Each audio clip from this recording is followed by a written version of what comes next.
혹시 요즘도 잠들기 전에 화장실을 다녀왔는데 새벽 2시쯤 또 눈을 뜨십니까? 분명 저녁도 많이 먹지 않았고 물도 조심했는데 밤마다 한 번, 두 번 일어나며 마음속으로 덜컥 겁이 나지 않으셨습니까? 더 답답한 것은 이 불편함이 단순히 나이 탓만은 아닐 수 있다는 사실입니다. 많은 분이 밤소변은 어쩔 수 없는 노화 현상이라고 생각하지만 의외로 저녁 식단 하나만 바꿔도 횟수가 눈에 띄게 달라지는 경우가 적지 않습니다. 오늘 이 영상에서는 왜 저녁 식사가 밤중 배뇨를 좌우하는지, 무엇을 먹어야 하고 무엇을 피해야 하는지, 그리고 마지막에는 실제로 따라하기 쉬운 저녁 식단 5가지 기준까지 차근차근 알려드리겠습니다. 그런데 여기서 더 중요한 건 단순히 물을 줄이는 방식으로는 오히려 몸을 더 지치게 만들 수 있다는 점입니다. 왜 그런지 지금부터 하나씩 풀어보겠습니다. 제가 진료실에서 자주 듣는 말이 있습니다. 원장님, 나이 들면 다 그런 거 아닌가요? 물론 어느 정도는 맞습니다. 나이가 들면 방광의 저장 능력이 예전 같지 않고 깊은 잠을 유지하는 힘도 약해집니다. 남성이라면 전립선의 영향이, 여성이라면 골반저 근육 변화가, 또 어떤 분에게는 수면의 질 저하가 밤 소변 문제와 함께 얽혀 있을 수 있습니다. 하지만 여기서 우리가 놓치기 쉬운 것이 하나 있습니다. 몸의 기본 조건이 조금 약해졌더라도 저녁 시간에 무엇을 어떻게 먹느냐에 따라 밤새 소변을 만드는 속도와 방광을 자극하는 정도가 꽤 달라질 수 있다는 점입니다. 다시 말해 밤소변은 체질만의 문제가 아니라 생활의 결과이기도 하다는 뜻입니다. 실제로 저녁 식사는 생각보다 훨씬 강한 신호를 몸에 보냅니다. 짠 음식이 들어오면 몸은 수분 균형을 맞추기 위해 더 바쁘게 움직입니다. 너무 늦은 시간의 식사는 잠드는 동안에도 소화기관과 혈류를 쉬지 못하게 만들고 특정 음식은 방광을 예민하게 자극합니다. 심지어 몸에 좋다고 믿고 먹는 건강식이 밤에는 오히려 독처럼 작용하는 일도 있습니다. 예를 들어 어떤 분들은 저녁에는 부담 없이 과일과 국만 먹어요 라고 말씀하시는데 바로 그 조합이 새벽 화장실 행을 늘리는 원인이 되기도 합니다. 따뜻한 국물은 마음을 편하게 해주지만 동시에 수분과 염분을 한꺼번에 밀어넣는 방식이 될 수 있습니다. 여기에 달콤한 과일까지 더해지면 몸은 생각보다 늦은 밤까지 정리를 멈추지 못합니다. 참 아이러니하지요. 가볍게 먹는다고 생각했는데 몸은 더 바빠지는 것입니다. 한 번은 70대 후반의 한 남성분이 이런 말씀을 하셨습니다. 저는 건강 생각해서 저녁마다 된장국에 과일 조금 먹고 잤는데 새벽마다 꼭 2번은 깹니다. 처음에는 전립선 때문이라고만 여기셨습니다. 그런데 식사 시간을 조금 앞당기고 국물 양을 줄이고 저녁 반찬 구성을 바꾸신 뒤부터는 한 달도 안 되어 밤에 깨는 횟수가 줄었다고 하셨습니다. 여기서 중요한 것은 기적 같은 치료가 아니라 몸이 싫어하는 저녁 습관을 걷어낸 것입니다. 많은 분이 밤소변을 줄이려면 무조건 물부터 줄여야 한다고 생각합니다. 하지만 학계에서는 지나친 수분 제한이 낮 시간, 탈수, 변비, 혈압 변동, 피로감 증가와 연결될 수 있다는 점도 꾸준히 이야기합니다. 즉, 적게 마시는 것이 능사가 아니라 언제, 무엇과 함께, 어떤 속도로 마시는지가 더 중요하다는 뜻입니다. 이 부분은 아직도 의견이 완전히 하나로 모이지 않은 주제이지만 적어도 무턱대고 참는 방식이 가장 좋은 해답이 아니라는 점에는 비교적 공감대가 있습니다. 그리고 의외의 사실 하나를 더 말씀드리겠습니다. 밤에 소변이 마려워 깨는 것이 아니라 먼저 잠이 얕아져서 깬 뒤 소변 생각을 알아차리는 분들도 적지 않습니다. 이것이 조금은 엉뚱하게 들릴 수 있지만 실제로는 매우 흔한 패턴입니다. 다시 말해 방광 하나만의 문제가 아니라 수면, 식사, 긴장, 습관이 서로 엮여 있다는 뜻입니다. 그래서 저녁 식단을 바꾼다는 것은 단순히 배뇨만 줄이는 일이 아니라 밤의 긴장을 풀고 몸의 리듬을 다시 맞추는 일에 가깝습니다. 그럼에도 많은 분이 가장 중요한 첫 단추를 놓칩니다. 배부르지 않으면 괜찮겠지 하고 먹는 저녁 반찬들 속에 밤중 각성을 부르는 숨은 원인이 들어있다는 사실입니다. 그렇다면 도대체 어떤 저녁 식단이 밤 소변을 줄이는 데 도움이 될까요? 많이 먹지 않으면서도 허기를 남기지 않고 짜지 않으면서도 맛이 있고 수분 부담은 줄이면서도 몸을 편안하게 만드는 선택이 분명히 있습니다. 그리고 그 기준은 생각보다 어렵지 않습니다. 다음 섹션에서는 많은 분이 건강식이라고 믿고 있지만 실제로는 밤 소변을 더 늘릴 수 있는 저녁 식단의 첫 번째 함정부터 바로 짚어보겠습니다. 여기서부터 방향이 바뀌면 밤이 달라지기 시작합니다. 혹시 저녁에는 몸에 좋은 것만 먹었다고 안심하신 적 있으십니까?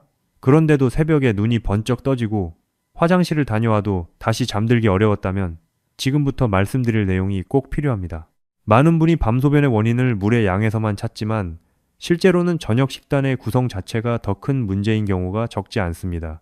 더 놀라운 사실은 건강식처럼 보이는 저녁 메뉴가 오히려 밤중 배뇨를 늘리는 주범이 될 수 있다는 점입니다. 오늘 이 섹션에서는 바로 그 첫 번째 함정, 가장 흔하지만 가장 많이 놓치는 저녁 식사의 착각을 짚어보겠습니다. 그리고 이 실수를 이해하면 왜 어떤 음식은 양이 많지 않아도 밤을 뒤흔드는지 자연스럽게 보이기 시작할 것입니다. 진료실에서 자주 만나는 장면이 있습니다.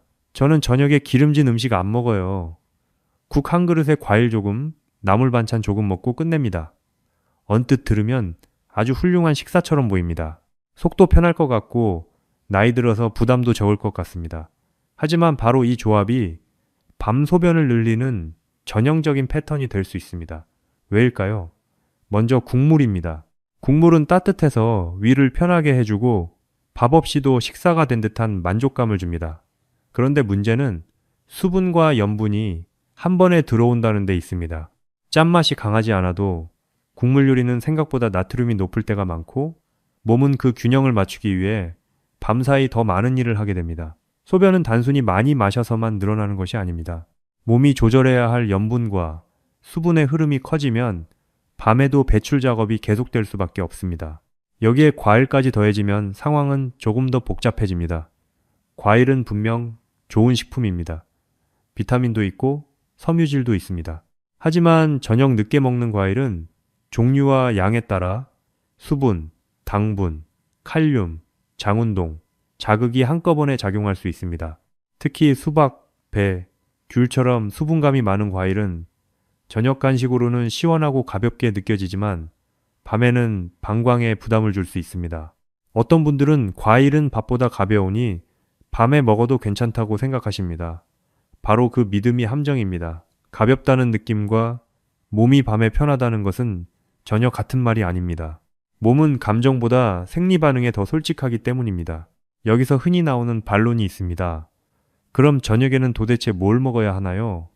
너무 적게 먹으면 허기져서 또 잠이 깨잖아요. 맞습니다. 그래서 저녁 식단의 핵심은 적게 먹는 것이 아니라 덜 자극적으로 먹는 것입니다. 이 부분이 중요합니다. 저녁 식사를 지나치게 가볍게 만들면 밤늦게 배가 고파지고 허기 때문에 잠이 얕아질 수 있습니다. 반대로 포만감을 주겠다고 국물, 과일, 부드러운 탄수화물 위주로 먹으면 수분과 당의 흐름이 커지면서 또 문제가 생깁니다. 결국 필요한 것은 적당한 밀도와 안정감입니다. 너무 무겁지도 너무 비지도 않게 몸을 조용히 마무리시키는 식사 말입니다. 실제로 학계에서도 야간요를 단순히 비뇨기 문제로만 보지 않고 저녁 시간의 섭취 패턴과 수면질, 혈압 리듬, 대사 변화까지 함께 보려는 흐름이 이어지고 있습니다. 물론 모든 연구가 같은 결론을 내리는 것은 아닙니다. 어떤 전문가는 총수분 섭취량을 더 강조하고 어떤 전문가는 염분 제한을 더 중요하게 봅니다. 또 어떤 경우에는 수면 무호흡이나 당 조절 문제, 약물 복용 시간이 더 핵심일 수 있다는 의견도 있습니다. 하지만 비교적 공통적으로 받아들여지는 부분이 있습니다. 바로 늦은 시간에 짠 국물, 많은 수분, 과도한 단맛, 지나치게 편중된 저녁 메뉴는 밤의 배뇨 리듬을 어지럽힐 가능성이 크다는 점입니다. 다시 말해 몸에 좋은 음식이냐 아니냐보다 밤에 맞는 방식이냐 아니냐가 더 중요하다는 뜻입니다. 조금 엉뚱하지만 흥미로운 사실도 하나 있습니다. 어떤 어르신들은 낮에는 물을 거의 안 마시다가 저녁 식사 때 한꺼번에 보충하려고 합니다. 낮에는 바빠서 못 마셨으니 저녁에라도 마셔야지. 마음은 이해됩니다. 하지만 몸은 은행 통장처럼 작동하지 않습니다.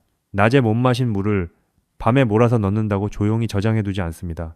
오히려 밤에 집중된 수분 부하는 그대로 야간 불편으로 돌아오기 쉽습니다. 그래서 밤소변을 줄이는 첫걸음은 저녁을 특별히 적게 먹는 것이 아니라 저녁에 몰아넣는 습관을 끊는 데서 시작됩니다.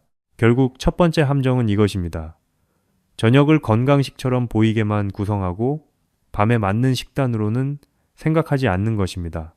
국물 위주, 과일 위주, 부드럽고 삼키기 쉬운 음식 위주, 그리고 늦은 시간에 보상 식사. 이 네 가지가 합쳐지면 밤의 방광과 수면은 조용해지기 어렵습니다. 그렇다면 반대로 어떤 음식은 포만감은 주되 밤중 각성을 덜 만들 수 있을까요? 다음 섹션에서는 의외로 많은 분이 지나치지만 저녁 식탁에 올리면 밤소변 관리에 도움을 줄 수 있는 첫 번째 음식부터 구체적으로 말씀드리겠습니다. 여기서부터는 단순한 금지가 아니라 실제로 바꿔 먹을 수 있는 해답이 시작됩니다. 혹시 저녁만 되면 뭘 먹어야 편할지 몰라서 결국 익숙한 국물이나 과일로 끝내고 계시지 않습니까? 그런데 오히려 밤소변을 줄이는 데 도움을 주는 첫 번째 음식은 생각보다 화려하지도 않고 건강식 광고에서 크게 다뤄지지도 않습니다. 바로 두부입니다. 너무 평범해서 실망하셨습니까? 하지만 많은 분이 놓치는 것은 밤에는 특별한 보양식보다 몸을 조용히 안정시키는 음식이 더 강하다는 사실입니다. 오늘 이 섹션에서는 왜 두부가 저녁 식단에 좋은 출발점이 될 수 있는지, 어떻게 먹어야 편안하고 어떤 방식으로 먹으면 오히려 장점이 줄어드는지 차근차근 말씀드리겠습니다. 그리고 끝까지 들으시면 단백질을 챙기면서도 밤을 덜 흔드는 저녁 식사의 기준이 훨씬 선명해지실 것입니다. 두부의 가장 큰 장점은 부드럽다는 데 있지 않습니다. 진짜 장점은 적당한 포만감과 비교적 안정적인 부담감입니다. 저녁에 필요한 것은 배를 꽉 채우는 무거움이 아니라 허기가 밤중에 깨어나지 않도록 잡아주는 안정감입니다. 두부는 그 점에서 꽤 균형이 좋습니다. 지나치게 짜지 않게 조리하면 수분과 염분 부담을 크게 늘리지 않으면서도 밥만 먹었을 때보다 속을 훨씬 편안하게 붙잡아줍니다. 특히 나이가 들수록 저녁 식사에서 단백질을 너무 가볍게 넘기면 새벽에 허기가 생기거나 다음날 아침 기운이 쉽게 떨어지는 경우가 있습니다. 그런데 두부는 질기지 않고 소화가 비교적 편해서 고기 반찬이 부담스러운 분들에게 현실적인 선택지가 됩니다. 진료실에서 종종 이런 이야기를 듣습니다. 저는 저녁에 고기는 좀 무겁고 안 먹자니 허전해서 그냥 국에 밥 말아 먹어요. 바로 이 패턴이 문제를 반복시키는 경우가 많습니다. 밥과 국물만으로 저녁을 마무리하면 그 순간에는 편한 것 같지만 시간이 지나면 허기가 오거나 수분 부담이 남을 수 있습니다. 반면 두부 한 모이 일부를 적당히 곁들이면 식사의 중심이 조금 달라집니다. 양이 많지 않아도 입안에서 부드럽게 넘어가고 반찬 역할도 하면서 포만감의 밀도를 만들어줍니다. 여기서 중요한 것은 두부 자체보다 어떻게 함께 먹느냐입니다. 간장을 듬뿍 붓고 자극적인 양념을 더하고 찌개 속에 넣어 국물째 많이 먹는다면 장점이 줄어듭니다. 두부가 좋은 것이지 짠 양념과 많은 국물이 좋은 것은 아니기 때문입니다. 조금 의외의 사실도 하나 있습니다. 어떤 분들은 두부를 너무 심심한 음식으로 생각해서 저녁 만족감이 떨어질까 걱정합니다. 그런데 실제로는 따뜻하게 데친 두부에 향이 은은한 채소를 곁들이면 과하게 자극적이지 않으면서도 심리적인 안정감을 주는 경우가 많습니다. 신기하지요? 혀를 강하게 자극하지 않아도 몸은 오히려 그런 식사를 편안하다고 기억하는 때가 있습니다. 밤에는 맛의 강렬함보다 몸이 소란해지지 않는 느낌이 더 중요할 수 있습니다. 이것이 낮 식사와 저녁 식사가 다른 이유이기도 합니다. 물론 여기에는 작은 논쟁도 있습니다.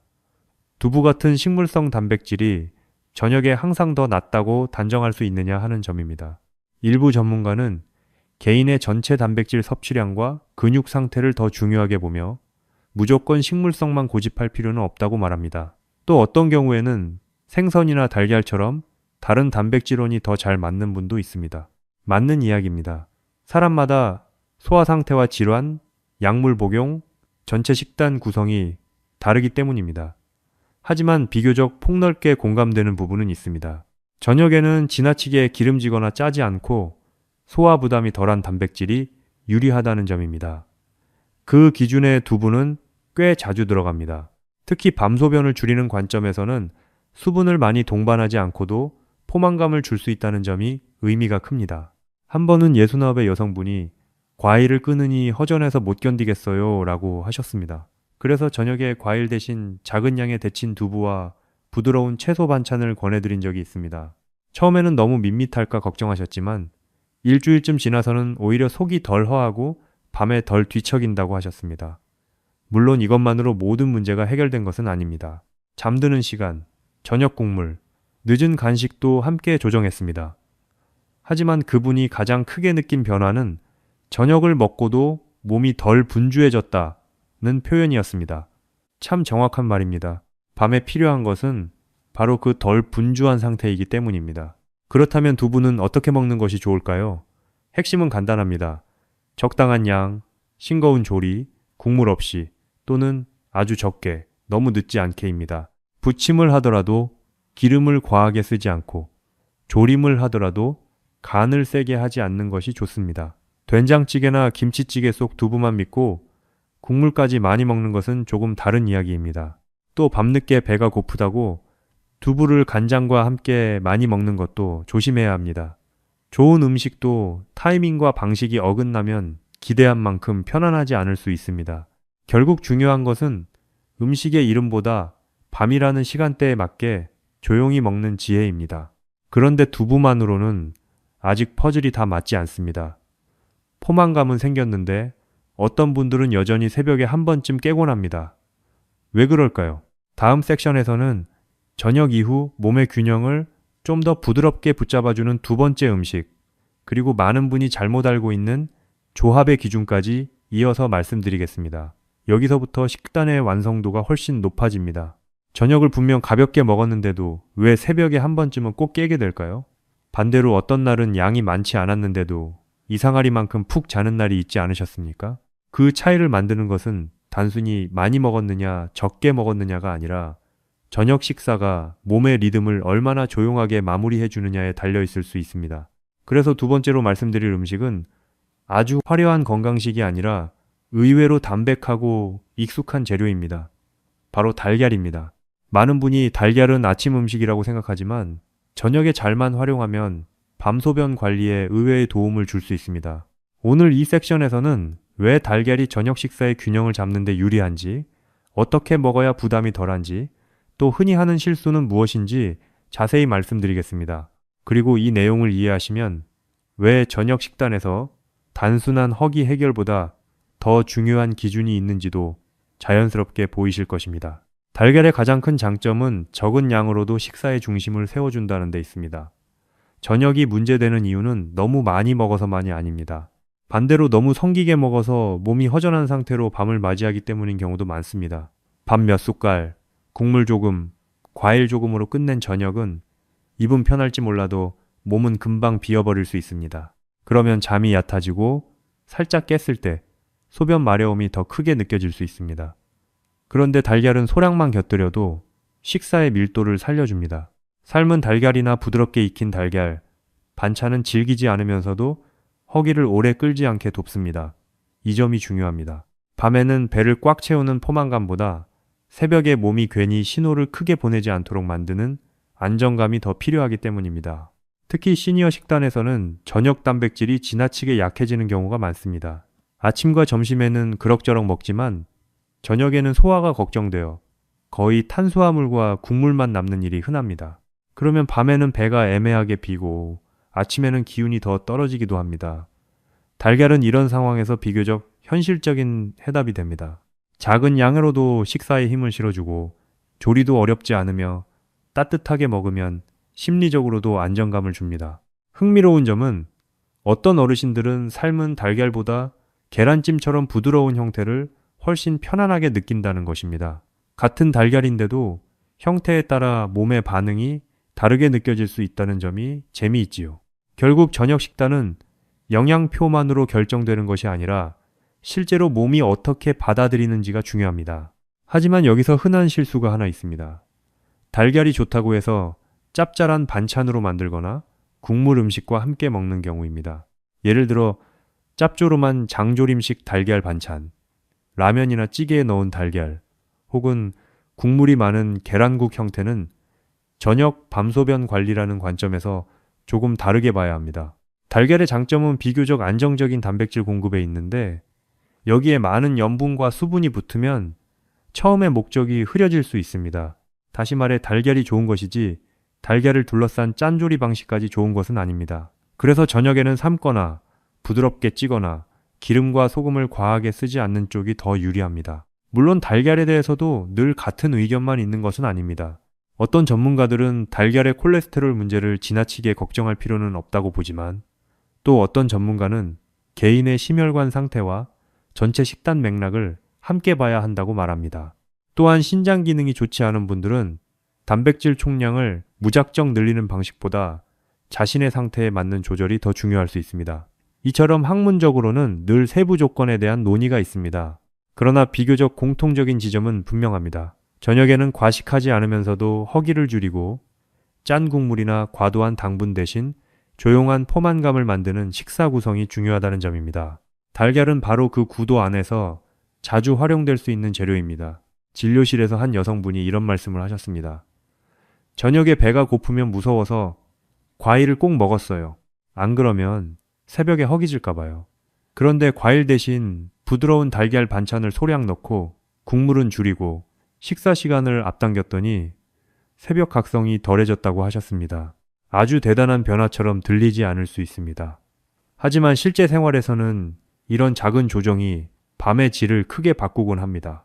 밤 소변은 단순히 방광의 소변이 차는 문제만이 아니라 몸 전체가 얼마나 조용히 잠으로 넘어가느냐의 문제이기 때문입니다. 그래서 저녁 식단은 든든함과 자극 사이의 줄타기라고도 할 수 있습니다. 너무 비어도 안 되고 너무 넘쳐도 안 됩니다. 바로 그 사이를 잡아주는 재료가 필요합니다. 달걀을 저녁에 활용할 때 기억할 기준은 간단합니다. 양은 과하지 않게, 조리는 부드럽게, 간은 약하게, 국물은 적게, 시간은 너무 늦지 않게입니다. 이렇게만 해도 저녁 식사의 분위기가 달라집니다. 허기는 조금 누그러지고 몸은 덜 분주해지고 밤의 리듬도 조금 더 차분해질 수 있습니다. 그런데 여기서 한 걸음 더 나아가야 합니다. 포만감과 안정감만으로는 부족할 때가 있습니다. 어떤 음식은 아주 평범해 보이지만 저녁 이후 몸의 부담을 한층 더 부드럽게 낮춰주기도 합니다. 다음 섹션에서는 많은 분이 흔해서 지나치지만 알고 보면 밤 시간에 꽤 든든한 편이 되어주는 세 번째 음식의 비밀을 이어서 말씀드리겠습니다. 정말 평범한 음식이 밤을 바꿀 수 있을까요? 너무 흔해서 식탁에 올려놓고도 대수롭지 않게 넘겼던 반찬이 사실은 밤소변을 줄이는 저녁 식단의 핵심 조각일 수 있습니다. 바로 양배추입니다. 의외라고 느끼셨습니까? 많은 분은 양배추를 다이어트 음식이나 위에 좋은 채소 정도로만 생각합니다. 하지만 저녁 식사에서 양배추가 가진 진짜 힘은 따로 있습니다. 자극은 적고 부피는 적당하며 국물 없이도 식사의 균형을 잡아주고 늦은 밤 몸이 과하게 분주해지지 않도록 돕는다는 점입니다. 오늘 이 섹션에서는 왜 양배추가 밤소변을 줄이는 저녁 식단에서 의외의 강점이 되는지, 어떻게 먹어야 편안한지, 그리고 흔히 놓치는 조리의 함정은 무엇인지 차분히 짚어보겠습니다. 이 내용을 이해하시면 많이 먹지 않았는데 왜 밤이 편안해졌지? 하는 변화가 어디서 시작되는지 보이기 시작할 것입니다. 양배추의 첫 번째 장점은 부드러운 완충 역할입니다. 저녁 식사는 무조건 단백질만 챙긴다고 해결되지 않습니다. 두부와 달걀처럼 안정적인 단백질이 들어가더라도 곁들임이 자극적이면 밤의 리듬은 여전히 흔들릴 수 있습니다. 바로 이때 양배추처럼 순하고 담백한 채소가 식사의 성격을 바꿔줍니다. 양배추는 맵거나 짜거나 달지 않아 몸을 자극하는 힘이 강하지 않고 잘 익히면 씹기에도 부담이 적습니다. 특히 나이가 들수록 저녁에는 입맛을 세게 끌어당기는 반찬보다 식사를 조용히 마무리해주는 반찬이 더 유리한 경우가 많습니다. 양배추는 그 점에서 참 묵묵한 음식입니다. 눈에 띄게 강하지 않지만 식탁 전체를 차분하게 만드는 데 도움이 됩니다. 두 번째 장점은 국물 없이도 식사의 만족감을 채워준다는 점입니다. 밤소변 때문에 저녁 국물을 줄이려 하면 많은 분이 식사가 너무 퍽퍽하고 허전해진다고 느낍니다. 그래서 다시 국이나 찌개로 돌아가게 됩니다. 그런데 데치거나 살짝 볶은 양배추를 두부나 달걀과 함께 곁들이면 수분을 많이 늘리지 않으면서도 식사의 볼륨을 자연스럽게 만들어줍니다. 이 부분이 의외로 중요합니다. 몸은 배부름만 느끼는 것이 아니라 식사가 제대로 끝났다는 안정감도 원합니다. 양배추는 바로 그 끝난 느낌을 부드럽게 만들어줍니다. 너무 기름지지도 너무 물컹하지도 않게 익힌 양배추 한 접시는 입을 편안하게 하고 식사의 속도를 늦추며 저녁이 과하게 흘러가지 않도록 잡아주는 역할을 합니다. 여기서 재미있는 사실 하나가 있습니다. 어떤 어르신들은 양배추를 생으로 먹을 때보다 살짝 익혔을 때 훨씬 편안하다고 말씀하십니다. 같은 음식인데 왜 다를까요? 학문적으로 모든 사람이 같은 반응을 보인다고 말할 수는 없지만 저녁 시간에는 차갑고 거친 식감보다 부드럽고 따뜻한 식감이 몸의 긴장을 덜 자극하는 경우가 많습니다. 다시 말해 영양소만이 아니라 온도와 질감도 밤의 편안함에 영향을 줄 수 있다는 뜻입니다. 이런 부분은 논문 제목처럼 거창하지는 않지만 실제 생활에서는 꽤 큰 차이를 만듭니다. 그래서 저녁 식사는 무엇을 먹느냐 못지않게 어떤 상태로 먹느냐가 중요합니다. 물론 양배추에도 주의할 점은 있습니다. 몸에 좋다고 해서 짠절인 반찬처럼 먹거나 매운 양념을 잔뜩 넣어 볶거나 국물 요리로 많이 먹는다면 장점이 흐려질 수 있습니다. 양배추 자체는 순하지만 조리 방식이 거칠어지면 밤에는 부담이 될 수 있기 때문입니다. 특히 양배추를 김치처럼 짜게 먹거나 된장국과 함께 많이 먹는 방식은 수분과 염분이 다시 늘어날 수 있습니다. 결국 좋은 음식도 밤에 맞는 방식으로 먹어야 진짜 도움이 됩니다. 이 점이 참 중요합니다. 음식의 이름만 보고 안심하는 순간 식단의 핵심을 놓치기 쉽기 때문입니다. 한편 채소가 밤소변과 직접 관련이 있느냐를 두고는 아주 단순한 공식으로 설명하기 어려운 부분도 있습니다. 어떤 전문가는 전체적인 염분과 수분 섭취가 더 중요하다고 보고 또 어떤 전문가는 식이섬유와 장리듬, 혈당 안정감까지 함께 봐야 한다고 말합니다. 이런 논의는 아직도 이어지고 있습니다. 하지만 비교적 분명한 사실은 저녁에 지나치게 자극적이지 않고 국물 부담이 적으며 포만감을 부드럽게 이어주는 채소 반찬은 전체 식사의 흐름을 안정시키는데 유리하다는 점입니다. 양배추는 바로 이 조건에 잘 들어맞습니다. 너무 특별해서가 아니라 오히려 너무 평범해서 오래 갈 수 있는 선택입니다. 실제로 어떤 분은 저녁마다 나물은 먹어도 꼭 국이 있어야 식사가 된다고 하셨습니다. 그래서 국을 완전히 끊으라고 하기보다 국물 양을 줄이고 데친 양배추를 두부와 함께 드시도록 권한 적이 있습니다. 며칠 뒤 그분이 하신 말씀이 기억에 남습니다. 배는 덜 부른데 이상하게 더 편했어요. 참 흥미로운 표현입니다. 많이 먹어서 오는 포만감과 몸이 편해서 느끼는 안정감은 다를 수 있다는 뜻이니까요. 밤소변을 줄이는 저녁 식단은 바로 후자를 키우는 방향이어야 합니다. 양배추를 저녁 식단에 넣을 때 기억할 기준은 어렵지 않습니다. 가능하면 부드럽게 익히고 간은 약하게 하고 국물보다는 반찬 형태로 두부나 달걀 같은 음식과 함께 조용히 곁들이는 것입니다. 그렇게만 해도 식사의 무게중심이 달라집니다. 그런데 여기서 끝이 아닙니다. 좋은 음식도 양과 시간, 조합이 어긋나면 밤에는 다시 부담이 될 수 있습니다. 다음 섹션에서는 네 번째 음식과 함께 바로 그 양과 타이밍의 함정을 본격적으로 짚어보겠습니다. 여기서부터 실수와 정답의 차이가 더 선명해집니다. 좋은 음식을 먹었는데도 왜 밤은 여전히 불편할까요? 분명 두부도 먹고 달걀도 챙기고 자극적인 국물도 줄였는데 새벽에 한 번쯤 또 눈이 떠진다면 이제는 음식의 이름보다 더 중요한 것을 봐야 합니다. 바로 양과 타이밍입니다. 그리고 이 기준을 가장 잘 보여주는 네 번째 음식이 있습니다. 바로 고구마입니다. 의외라고 느끼실 수 있습니다. 어떤 분은 고구마가 밤에 답답할 것 같다고 생각하고 또 어떤 분은 건강식이니까 많이 먹어도 괜찮다고 여깁니다. 하지만 바로 그 두 생각 사이에 중요한 함정이 숨어 있습니다. 오늘 이 섹션에서는 왜 고구마가 저녁 식단에서 도움이 될 수도 있고 부담이 될 수도 있는지, 어떤 양이 적당한지, 왜 먹는 시간이 밤의 편안함을 크게 바꿀 수 있는지 자세히 말씀드리겠습니다. 이 기준을 이해하시면 같은 음식을 먹고도 어떤 날은 편하고 어떤 날은 불편한 이유가 훨씬 또렷해질 것입니다. 고구마의 장점부터 먼저 보겠습니다.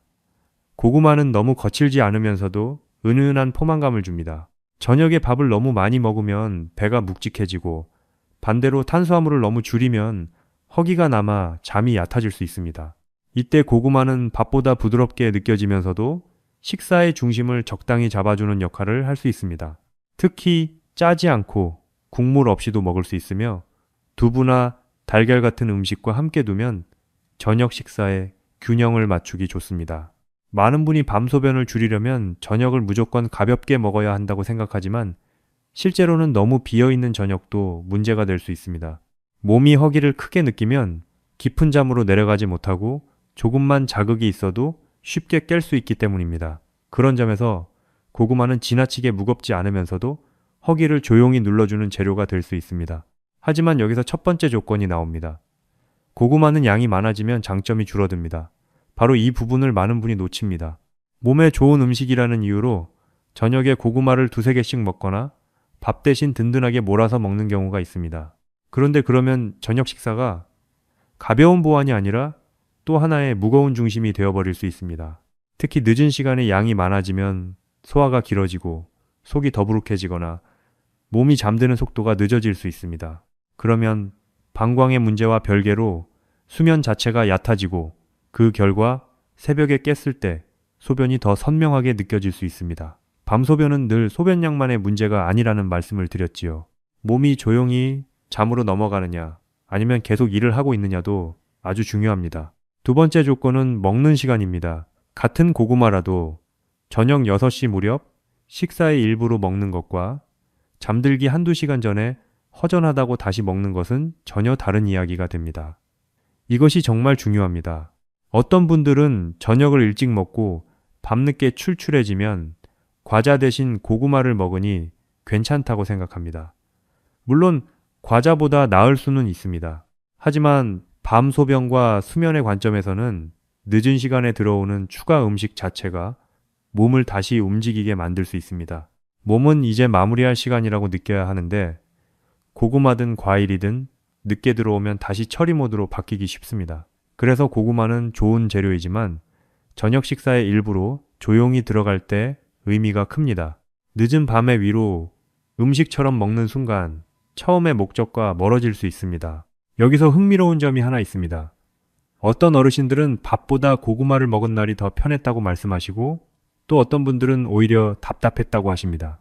왜 이렇게 다를까요? 학문적으로 보아도 개인차는 분명 존재합니다. 소화 속도, 장 상태, 활동량, 당 조절 상태에 따라 반응이 달라질 수 있기 때문입니다. 어떤 전문가는 저녁 탄수화물의 종류보다 총량과 시간대가 더 중요하다고 보고 또 어떤 전문가는 식사의 조합까지 함께 봐야 한다고 말합니다. 여전히 논의가 이어지는 부분입니다. 그러나 비교적 공통된 기준은 있습니다. 저녁에 탄수화물은 과하지 않게, 늦지 않게, 자극적이지 않게 들어와야 한다는 점입니다. 고구마는 이 기준을 만족시키기 쉬운 편이지만 많이 먹거나 늦게 먹는 순간 장점이 흐려질 수 있습니다. 진료실에서 한 남성분은 저녁마다 밥은 줄였지만 대신 고구마를 2개씩 드셨다고 했습니다. 건강해지는 줄 알았는데 밤에는 여전히 답답하고 새벽에도 한 번 이상 꼭 깨셨습니다. 그래서 양을 줄이고 식사 시간을 앞당기고 고구마를 두부 반찬과 함께 적당히 곁들이는 방식으로 바꾸어 보시게 했습니다. 며칠 뒤 배가 덜 무거운데 더 안정적이다 라고 하셨습니다. 참 중요한 표현입니다.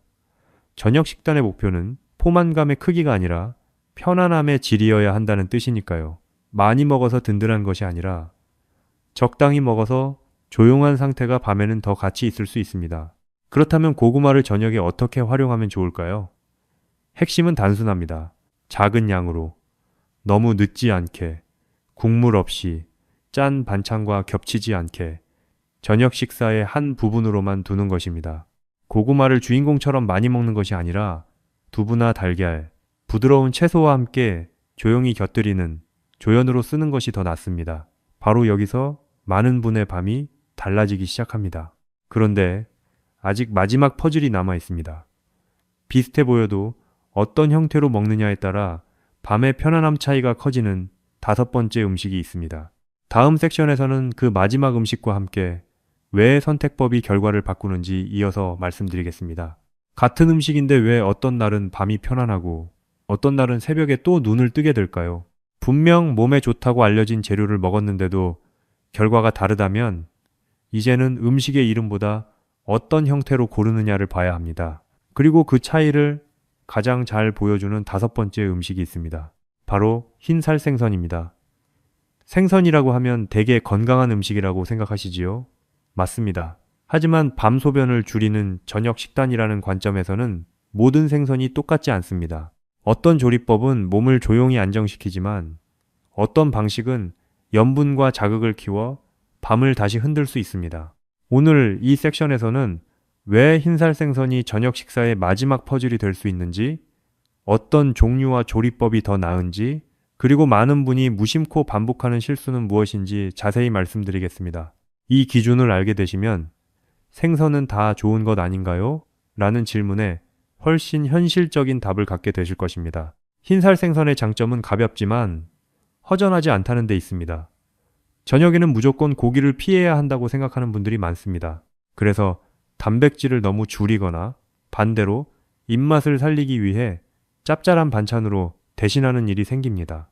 그런데 흰살 생선은 기름진 육류보다 상대적으로 부담이 덜하면서도 식사의 중심을 조용히 세워줄 수 있습니다.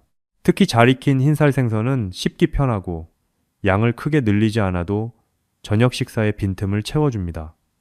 이것이 중요합니다.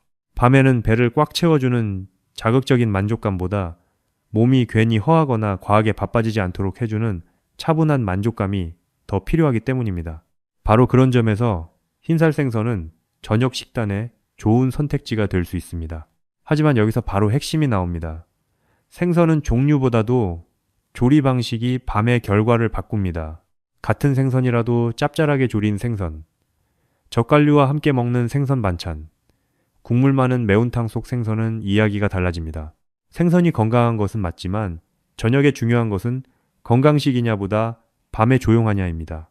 예를 들어 생선을 구울 때 소금을 많이 뿌리거나 양념장을 진하게 발라 먹거나 국물 요리로 먹게 되면 생선 자체의 장점보다 염분과 수분 부담이 더 커질 수 있습니다.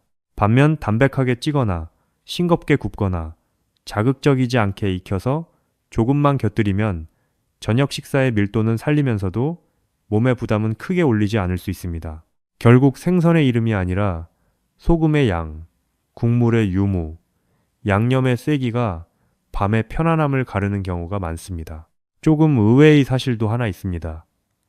어떤 어르신들은 생선은 늘 건강한 음식이니까 통조림 생선이나 반찬 가게 생선조림도 비슷하다고 생각하십니다. 하지만 실제로는 그런 가공되거나 진하게 간이 된 형태가 저녁에는 더 불리할 수 있습니다. 낮에는 괜찮았던 음식이 밤에는 다르게 작용할 수 있다는 뜻이지요. 이것이 참 자주 놓치는 부분입니다. 몸은 하루 종일 같은 방식으로 반응하지 않습니다. 저녁이 되면 소화와 수면의 리듬이 함께 맞물리기 때문에 같은 음식도 더 조심스럽게 봐야 합니다. 그래서 저녁 식단의 기준은 늘 조금 다릅니다. 맛있고 몸에 좋다는 이유만으로는 충분하지 않고 밤에 덜 시끄러운 방식인가를 함께 따져야 합니다. 학문적으로도 단백질 공급원에 대한 논의는 꽤 다양합니다. 어떤 전문가들은 생선이 육류보다 저녁 식사에 더 유리할 수 있다고 보고, 또 어떤 전문가는 개인의 전체 영양 상태와 조리 방식이 더 중요하다고 말합니다. 게다가 염분 제한이 필요한 분이라면 아무리 좋은 생선이라도 짠 방식으로 먹는 것은 의미가 줄어듭니다. 결국 논쟁의 초점은 무슨 음식이 절대적으로 최고냐보다 어떤 사람에게 어떤 형태가 맞느냐에 가깝습니다. 그러나 비교적 넓게 공감되는 사실은 있습니다. 저녁에는 기름지고 짜고 국물이 많은 단백질보다 담백하고 조용한 형태의 단백질이 더 유리하다는 점입니다.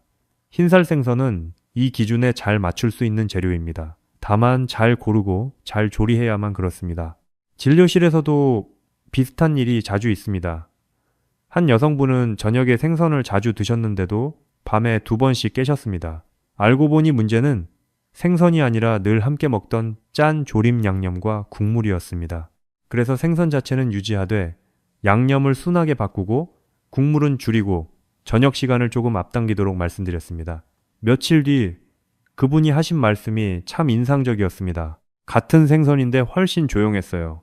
바로 그 표현이 핵심입니다. 밤소변을 줄이는 저녁 식단은 몸을 더 튼튼하게 만드는 식사이기도 하지만 동시에 몸을 조용하게 만드는 식사여야 합니다. 화려한 건강식보다 차분한 선택이 더 강할 때가 있는 이유가 여기에 있습니다. 그렇다면 흰살 생선은 어떻게 먹는 것이 좋을까요?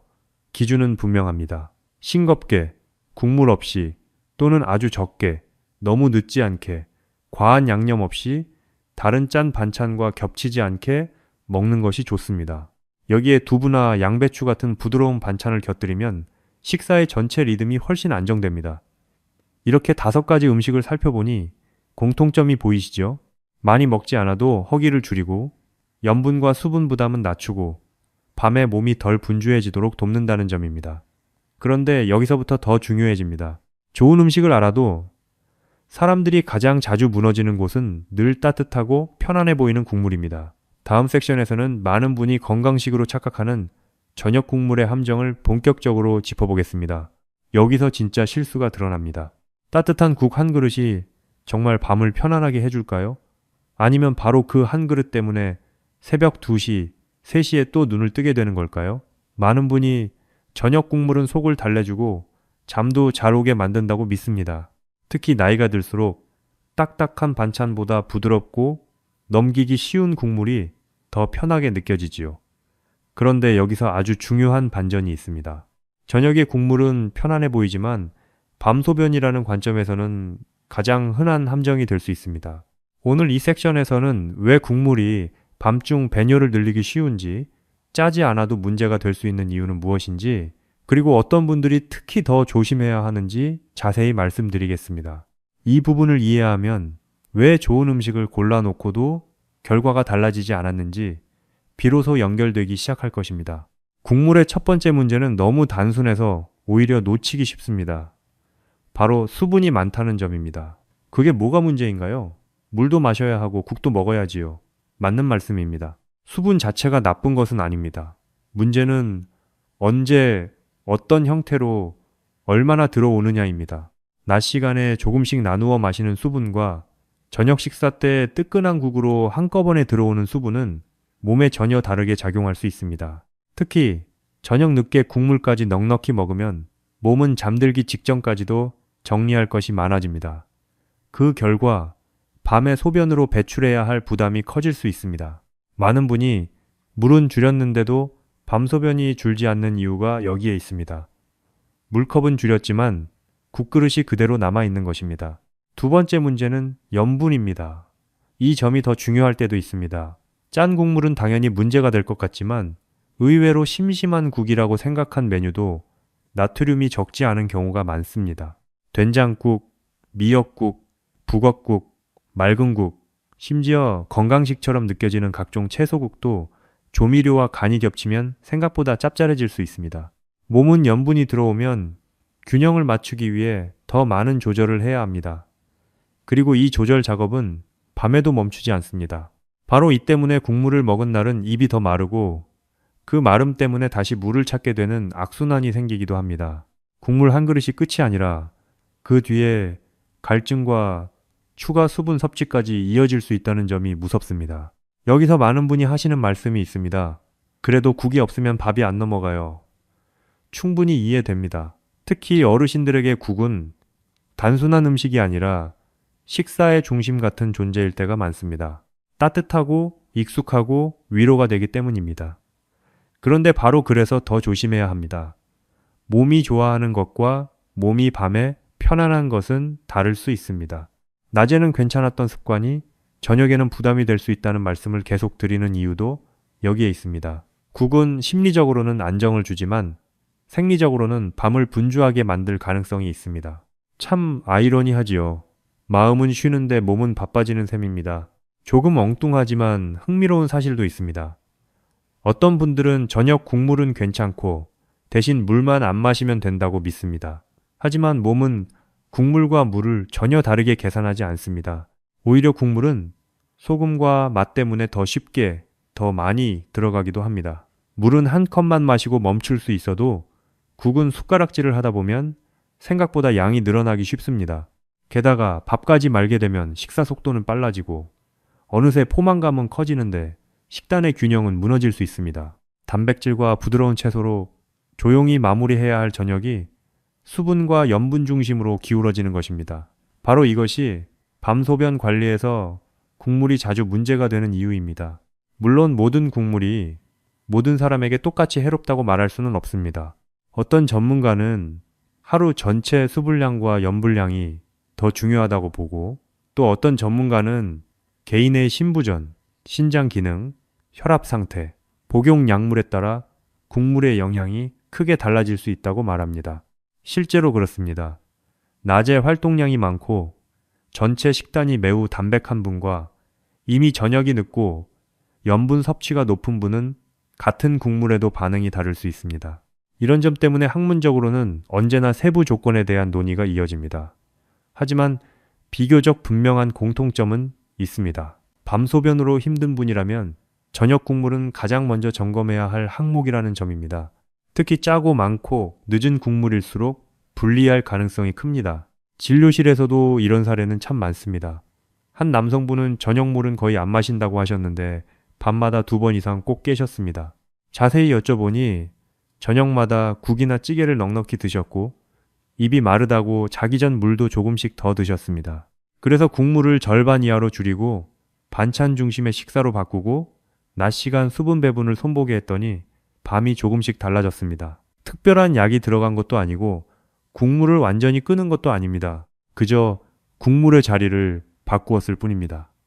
그런데 그 변화가 밤의 횟수와 잠의 깊이에 영향을 준 것입니다. 이것이 바로 생활의 힘입니다. 그렇다면 국물은 무조건 금지일까요? 꼭 그렇지는 않습니다.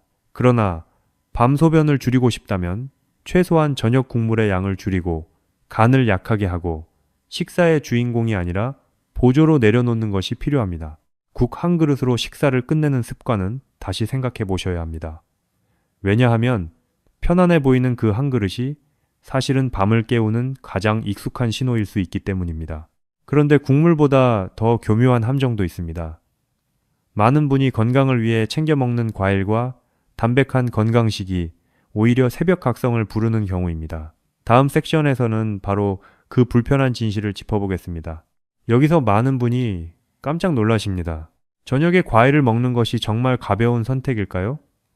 혹은 몸에 좋다고 믿고 챙겨 먹는 담백한 건강식이 사실은 새벽마다 당신을 깨우는 조용한 방아쇠일 수도 있을까요? 많은 분이 밤소변을 줄이기 위해 기름진 음식과 짠 반찬만 피하면 된다고 생각합니다. 그래서 저녁에는 과일, 요거트, 부드러운 곡물죽 혹은 건강 음료 같은 것으로 식사를 대신하기도 합니다. 언뜻 보면 아주 현명해 보입니다.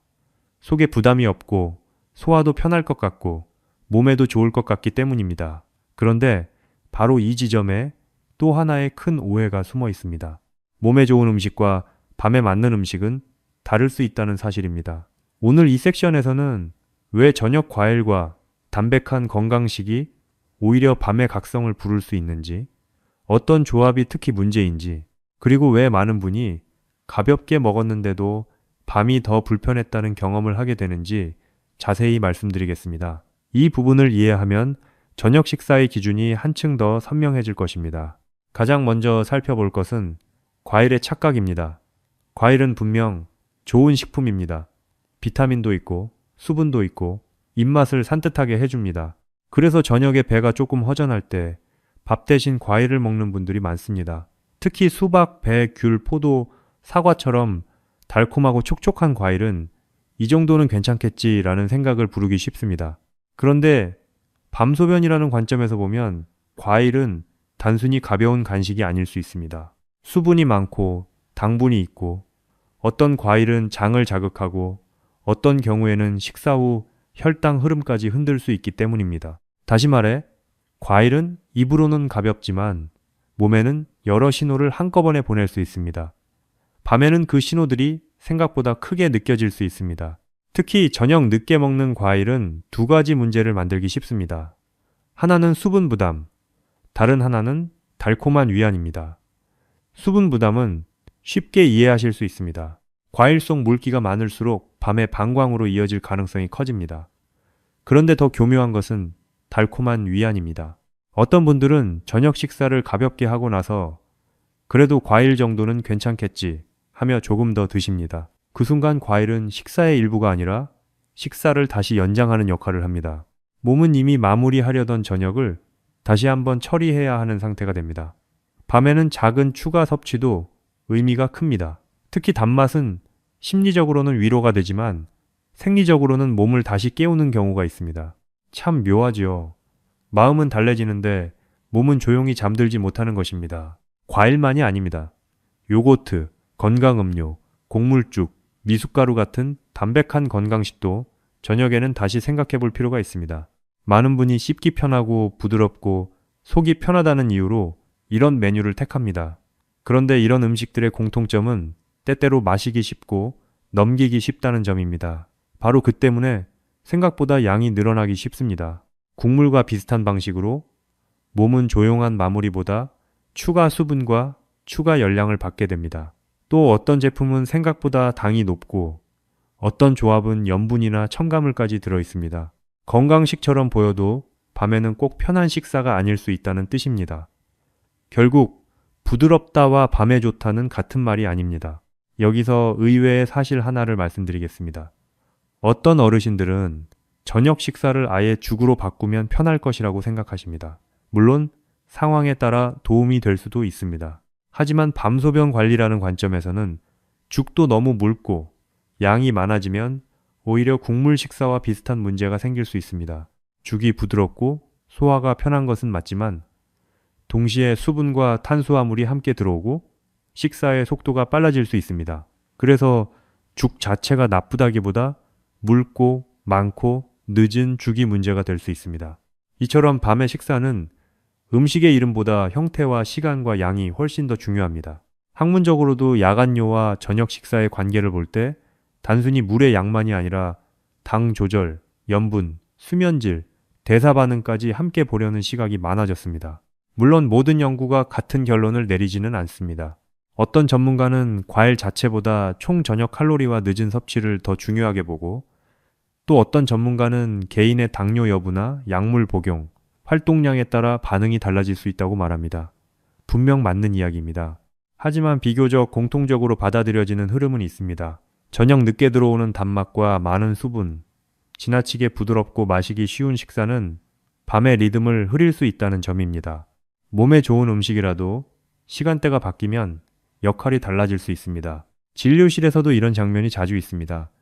저는 저녁에 배고플까봐 과일 조금, 요거트 조금 먹어요.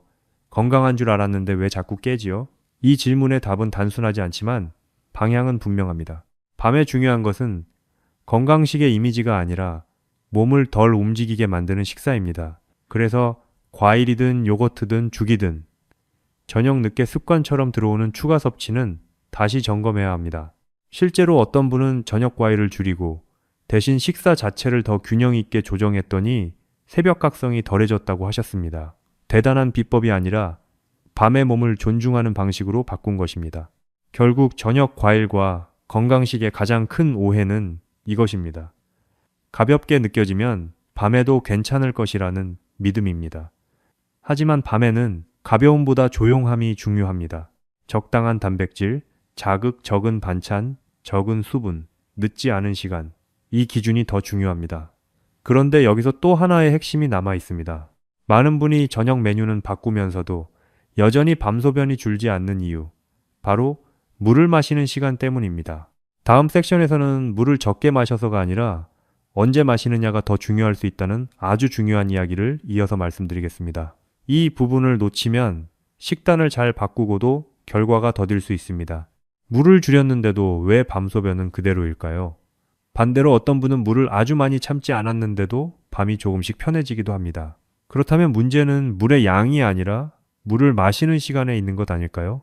많은 분이 밤소변이 시작되면 가장 먼저 물컵부터 멀리합니다. 저녁만 되면 입이 말라도 참고 약 먹을 때도 겨우 한 모금만 삼키고 혹시라도 밤에 깰까봐 하루 종일 조심합니다. 그런데 여기에는 아주 중요한 반전이 있습니다. 물을 지나치게 적게 마시는 것보다 잘못된 시간에 몰아서 마시는 습관이 더 큰 문제일 수 있다는 점입니다.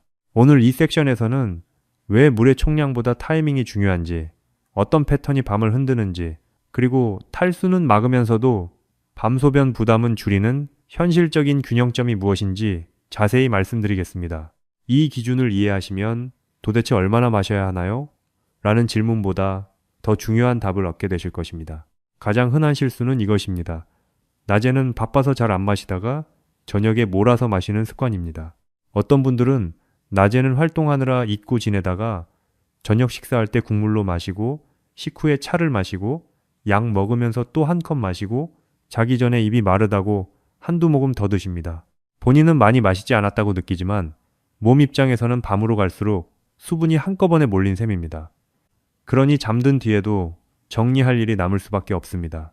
이것이 바로 많은 분이 놓치는 핵심입니다. 밤소변은 단순히 하루 수분 총량의 문제가 아니라 몸이 언제 그 수분을 처리해야 하느냐의 문제이기도 합니다. 여기서 재미있는 사실이 하나 있습니다. 어떤 어르신들은 낮에 많이 마시면 더 자주 화장실 가야 하니까 불편해서 못 마셔요 라고 말씀하십니다. 그 마음도 충분히 이해됩니다. 하지만 몸은 참 신기하게도 낮에 조금씩 나누어 받은 수분은 활동하면서 처리할 여유가 있지만 밤에 몰려든 수분은 잠과 충돌하기 쉽습니다. 다시 말해 낮의 불편을 피하려고 밤의 불편을 키우는 일이 생길 수 있다는 뜻입니다. 참 아이러니하지요. 그래서 밤소변 관리의 핵심은 물을 무조건 줄이는 것이 아니라 낮에 분산하고 밤에 정리하는 방향으로 바꾸는 데 있습니다. 또 하나 흔한 오해는 저녁에 목이 마르지 않으면 괜찮다는 생각입니다. 하지만 실제로는 저녁 식사의 염분, 국물, 약 복용, 실내 건조함 때문에 늦은 시간 갈증이 생기고 그 갈증이 다시 수분 섭취로 이어지는 경우가 많습니다. 특히 짠 반찬이나 국물을 먹은 날은 자기 전 입이 더 마르고 이 정도는 괜찮겠지 하며 물을 마시게 됩니다. 문제는 바로 이 정도가 매일 쌓인다는 점입니다. 밤에는 작은 습관 하나도 반복되면 결과가 커질 수 있습니다. 그러니 물 마시는 시간은 식단과 따로 떨어진 문제가 아니라 저녁 메뉴와 아주 깊이 연결된 문제입니다.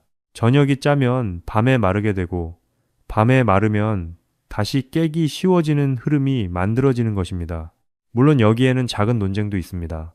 어떤 전문가는 야간요 관리에서 총수 분량 제한을 더 강조하고 또 어떤 전문가는 탈수와 혈압 변동, 변비 위험 때문에 무조건적인 제한은 오히려 해가 될 수 있다고 말합니다.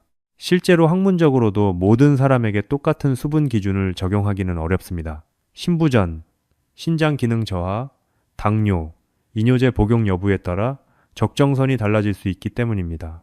그러나 비교적 공통적으로 받아들여지는 방향은 있습니다. 낮 시간에 충분하고 분산된 수분 섭취, 저녁 이후에 과도한 몰아마시기 피하기, 자기 직전 습관적 음수 줄이기입니다. 즉, 참는 것이 핵심이 아니라 앞당기는 것이 핵심이라는 뜻입니다. 진료실에서도 이런 변화는 자주 보입니다. 한 여성분은 밤소변이 무서워 오후부터 물을 거의 안 드셨습니다. 그런데 오히려 밤에는 입이 너무 말라서 자기 전 몇 번씩 물을 찾게 되었고 결국 새벽에 또 깨곤 하셨습니다. 그래서 오후 늦게까지는 조금씩 규칙적으로 마시고 저녁 식사는 짜지 않게 하며 잠들기 바로 전 습관적 음수만 줄이는 방향으로 바꾸어 보시게 했습니다. 며칠 만에 완전히 달라진 것은 아니지만 억지로 참는 느낌이 덜하고 밤도 조금 조용해졌다고 하셨습니다. 바로 이것이 중요합니다. 좋은 습관은 몸을 긴장시키는 방식이 아니라 몸이 자연스럽게 따라올 수 있는 방식이어야 오래갑니다. 그렇다면 현실적으로 어떻게 하면 좋을까요? 원칙은 어렵지 않습니다. 아침과 낮에 조금씩 나누어 마시고 저녁 식사 때는 과하게 몰지 말고 국물과 짠 반찬을 줄여 밤 갈증을 낮추고 잠들기 직전에 습관적 한 컵은 다시 생각해 보는 것입니다. 물을 죄처럼 여기지 마십시오. 그렇다고 밤에 느슨해져서 몰아 마셔도 안 됩니다. 중요한 것은 양보다 흐름입니다. 몸이 낮 동안 처리할 수 있게 도와주고 밤에는 조용히 쉬게 하는 흐름 말입니다. 이제 여기까지 오면 감이 잡히실 겁니다. 밤소변을 줄이는 것은 단순히 한 가지 음식을 끊거나 물을 참는 일이 아닙니다. 저녁 식사와 수분의 리듬을 함께 조정하는 일입니다. 그런데 마지막으로 꼭 필요한 것이 남아 있습니다. 이렇게 좋은 기준을 알아도 실제 생활에서 어떻게 하루 저녁 루틴으로 연결하느냐가 중요합니다. 다음 섹션에서는 오늘부터 바로 따라할 수 있는 저녁 식사 순서와 습관 조정법을 구체적으로 정리해 드리겠습니다. 여기서부터는 실천이 훨씬 쉬워집니다. 좋은 음식도 알고 피해야 할 함정도 알았는데 왜 막상 집에 가면 다시 예전 식사로 돌아가게 될까요? 사실 많은 분이 밤소변을 줄이는 방법을 몰라서 실패하는 것이 아니라 알고도 생활의 흐름으로 바꾸지 못해서 어려움을 겪습니다. 그래서 지금부터는 음식 이름보다 더 실제적인 이야기를 드리겠습니다. 바로 오늘 저녁부터 바로 따라할 수 있는 저녁 루틴입니다. 무엇을 먼저 먹고 무엇을 뒤로 미루고 어떤 습관을 빼야 몸이 밤에 덜 분주해지는지 차근차근 정리해 보겠습니다. 여기서 중요한 것은 완벽한 식단표가 아닙니다. 복잡한 규칙이 아니라 몸이 편안하게 잠으로 넘어가도록 도와주는 순서와 흐름입니다. 이 흐름만 바뀌어도 새벽의 횟수와 아침의 피로감이 달라질 수 있습니다. 첫 번째로 기억하셔야 할 것은 저녁 식사 시간을 너무 늦추지 않는 것입니다. 아무리 좋은 음식을 골라도 잠들기 가까운 시간에 식사를 하면 몸은 마무리할 틈이 없습니다. 많은 분이 저녁 메뉴만 바꾸면 된다고 생각하지만